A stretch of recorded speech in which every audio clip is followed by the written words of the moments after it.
भाजप शिवसेना युती सरकारच्या काळात तत्कालीन मुख्यमंत्री देवेंद्र फडणवीस आणि एकनाथ शिंदे यांनी ठाणे शहरात क्लस्टर योजना राबवण्याचा निर्णय घेतला। त्यानुसार पालिका क्षेत्रात विविध भागात 48 नागरी पुनर्निर्माण आराखडे तयार करण्यात आले।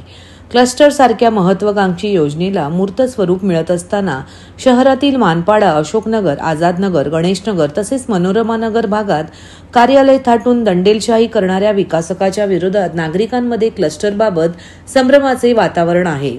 यापूर्वी अधिवेशनात आमदार केळकर यांनी अशा हजारो झोपडीधारकांची बाजू ठामपणे मांडली असल्याने या भागातील नागरिकांनी क्लस्टर संदर्भातील तक्रारींचा पाडा आमदार संजय केळकर यांच्याकडे वाचला। गुरुवारी आमदार केळकर यांनी नागरिकांसह थेट ठाणे महानगरपालिका मुख्यालयात संबंधित अधिकाऱ्यांची भेट घेतली। यावेळी नागरिकांनीही अधिकाऱ्यांकडे क्लस्टर संदर्भातील शंका मांडल्या। यावर अतिरिक्त आयुक्त प्रशांत रोडे आणि अन्य अधिकाऱ्यांनी वस्तुस्थिती मांडल्यानंतर क्लस्टरसाठी झोपड्यांचे सर्वेक्षण म्हणजे अंतिम मंजुरी नसल्याचा विश्वास रहिवाशांना दिला। तसेच क्लस्टर विषयी शंका असेल तर प्रशासनाने जाहीर सभा अथवा बैठका घेऊन रहिवाशांचे शंका निरसन करावे।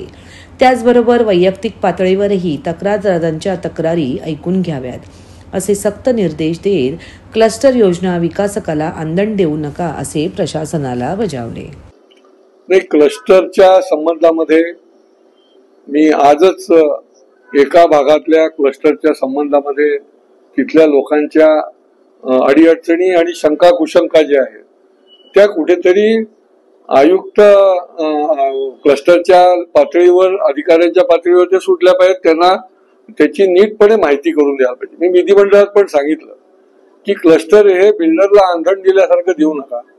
बिल्डरची माणसं जी आहेत ती त्या ठिकाणी फिरायला पाठवू नका।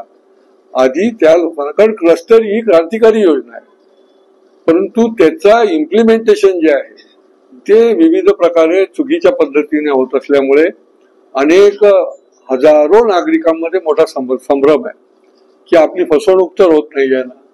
आणि त्याच्यामुळे क्लस्टरच्या अधिकाऱ्यांनी त्या ठिकाणी जाऊन योग्य ती माहिती द्यावी, ती अधिकृत राहील आणि मग ती क्लस्टरची योजना जी आहे ती स्वीकारायची का न स्वीकारायची हे तिथले लोक ठरवतील।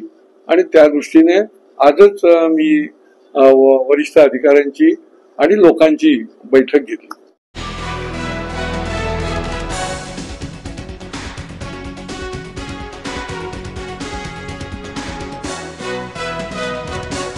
10वीचे वर्ष हे शैक्षणिक वर्षातील विद्यार्थ्यांचं अत्यंत महत्त्वाचं असं वर्ष आहे।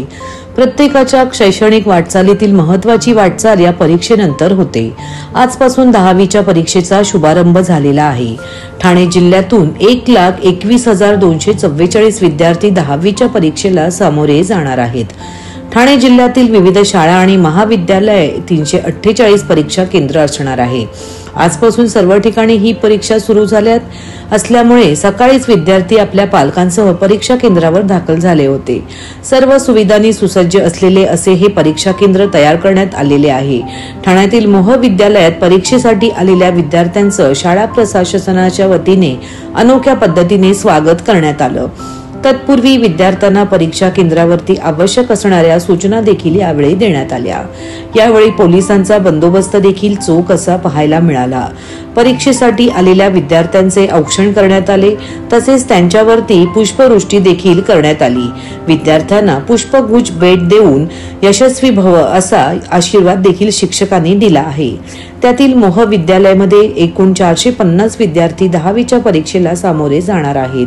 शाळेतील प्राचार्य विकास पाटील, संचालक सदस्य स्नेहा शेडगे, वैशाली पाटील यांच्या उपस्थितीमध्ये हे संपूर्ण नियोजन बोर्डाच्या सूचनेनुसार करण्यात आलेले आहे।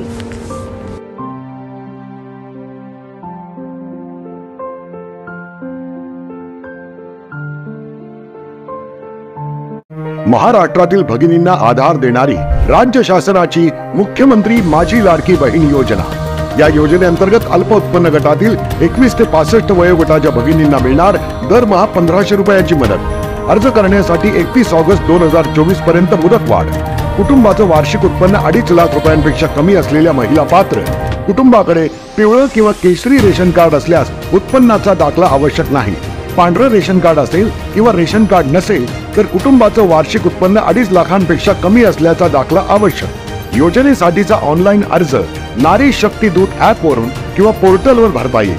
ज्या भगिनींना ऑनलाईन अर्ज भरता येत नसेल त्यांच्यासाठी अंगणवाडी, ग्रामपंचायत, वॉर्ड ऑफिस, सेतू सुविधा केंद्रामध्ये किंवा आशाताई बचत गटाच्या CRP यांची मदत उपलब्ध.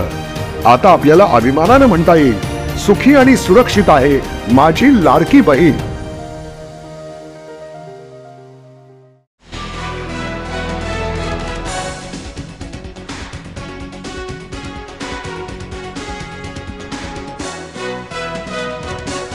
ठाणे महानगरपालिका प्रभाग क्रमांक 12 मधील माजी परिवहन समिती सदस्य राजेश मोरे व माजी नगरसेविका रुचिता मोरे यांच्या वतीने प्रशिक्षित महिलांना ऑटो रिक्षांचे वितरण करण्यात आले.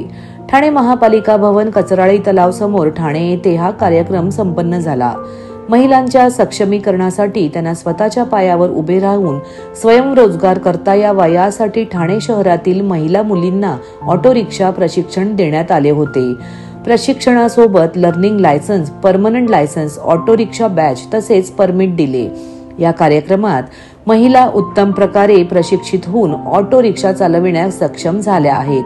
आर्थिकदृष्ट्या दुर्बल असलेल्या महिलांनी स्वतःच्या पायावर उभे राहावे तसेच त्यांचे प्रशिक्षण अपूर्ण राहू नये व त्यांना शासकीय यंत्रणेमध्ये कोणताच त्रास होऊ नये यासाठी त्यांची फी भरण्यापासून महिलांच्या हातात रिक्षा देण्यापर्यंतची सर्व जबाबदारी माझ्या माध्यमातून पार पडली आहे. महिला ऑटो रिक्षा चालवण्याचे प्रशिक्षण घेऊन सक्षम झाल्याने त्या आपल्या कुटुंबाचा उदरनिर्वाह करण्यासाठी स्वतःच्या पायावर उभ्या राहू शकतात असा विश्वास यावेळी बोलताना व्यक्त केला. या सर्वांसाठी सुप्रीम TVS मोटर्स, ठाणे प्रादेशिक परिवहन अधिकारी यांचे विशेष सहकार्य लाभले. कार्यक्रमाला उपजिल्हाधिकारी संदीप माने, ठाणे महानगरपालिका अतिरिक्त आयुक्त प्रशांत रोडे, ठाणे वाहतूक विभाग अधिकारी मोरे मॅडम, नौपाडा पोलीस स्टेशनचे वरिष्ठ पोलीस निरीक्षक महाजन सर तसेच शाखा प्रमुख, उपशाखा प्रमुख, शिवसेनेचे सर्व पदाधिकारी, TVS कंपनीचे अधिकारी व रिक्षा चालक महिला उपस्थित होत्या. आज छत्रपती शिवाजी महाराजांची जयंती आहे आणि त्यानिमित्तानं हा कार्यक्रम इथे करण्याचा योग आला. खरं तर मी माझं भाग्य समजतो.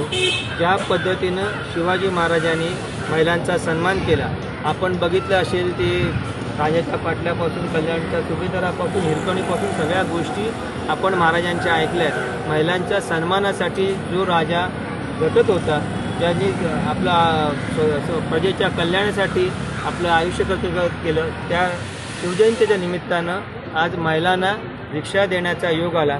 आपले जनतेच्या मनातले मुख्यमंत्री आणि आताचे उपमुख्यमंत्री एकनाथ शिंदे साहेब यांच्या संकल्पनेतनं अनेक योजना महिलांसाठी राबवल्या जातात. त्याचाच एक भाग आहे. महिला सक्षमीकरणाच्या अंतर्गत आपण ह्या महिलांना रिक्षांचं ट्रेनिंग, बॅच, परमिट सगळं करून देत असतो. आत्तापर्यंत 150च्या वरती महिलांना आपण ह्या रिक्षा ठाणे शहरात चालवत आहेत आणि आत्तापर्यंत व्यवस्थितपणे त्याचा उदरनिर्वाह करत आहे. त्याच्या अंतर्गत आपण ह्या महिलांना ट्रेनिंग, बॅच, परमिट सगळं विनामूल्य करून दिलेलं आहे. आणि आता तुम्ही बघत असाल त्यांच्या चेहऱ्यावरचं जे हास्य आहे, ते हास्य त्यांचं कुटुंबाचं हास्य बघून खरं मनाला समाधान वाटतं. आणि आजच्या ह्या चांगल्या दिवशी हा कार्यक्रम करण्याचा योग आला, त्यामुळे मी माझं स्वतःला खूप भाग्यवान समजतो.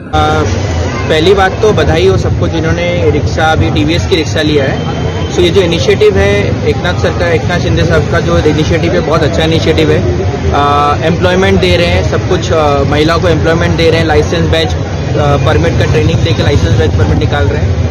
एक ही चीज़ बोलना है कि जो इनिशिएटिव उन्होंने TVS किंग का देके गाड़ी देके सुरक्षा का वादा दिया है, काफ़ी अच्छा है. With association of supreme automobiles, Anil ji भी मौजूद है इसमें, उनके साथ जो इनिशिएटिव लेके कर रहे हैं. एक ही चीज़ बोलेंगे, TVS किंग का वादा हमेशा रहेगा.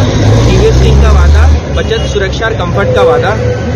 कंफर्ट हम लोग कस्टमर्स को देंगे, कस्टमर्स अच्छा फील करेंगे, बचत लेंगे और इसकी वजह से आगे और बढ़ेगी गाड़ियाँ। टीवीएस की 3 गाड़ियाँ चलेगी मुंबई में हर जगह। कितनी रिक्शा दी है अभी हम लोगों ने ऑलरेडी इसमें जो डिलीवरी किया है, पहले ऑलरेडी हम लोगों ने 15 से 16 रिक्शा दे चुके हैं। अभी फिर से 13 रिक्शा दिए। आज के डिलीवरी में 13 रिक्शा ऑलरेडी दे चुके हैं। टोटल 150 का रिक्शा है जो कि हम लोग ऑलरेडी पाइपलाइन में है, जो डिलीवरी कर रहे हैं हम।